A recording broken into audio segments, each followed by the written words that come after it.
अपने स्वीट ए RB production के शानदार प्रस्तुति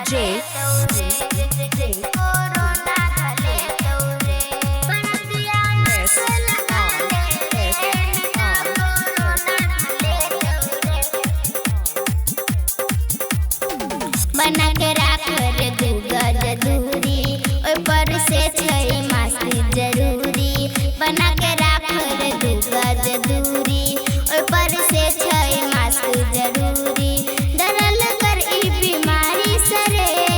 डरल कर ई बीमारी सरे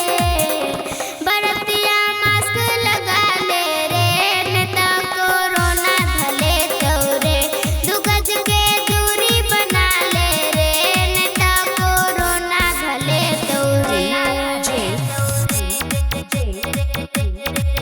कोरोना धले तोरे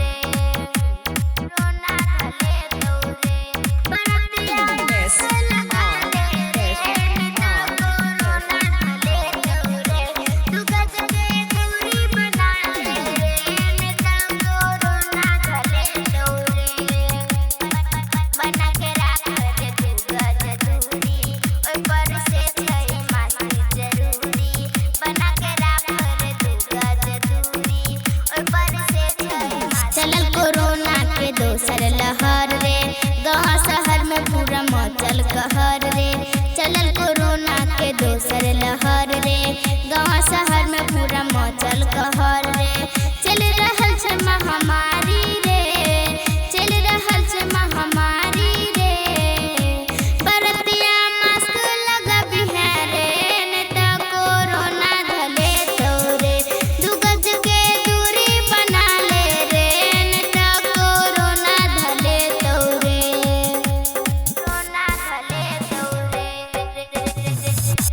बरतिया मास्क लगा ले रे नेता कोरोना धले तोरे दू गज के दूरी बना ले रे नेता कोरोना धले तोरे कोरोना धले तोरे अपने स्वीट ए आरबी प्रोडक्शन के शानदार प्रस्तुति बना के राख रे गज दूरी ओय पर से छै मास्क जरूरी बना के राख रे गज दूरी ओय पर से छै पिहन स्प्राइट खै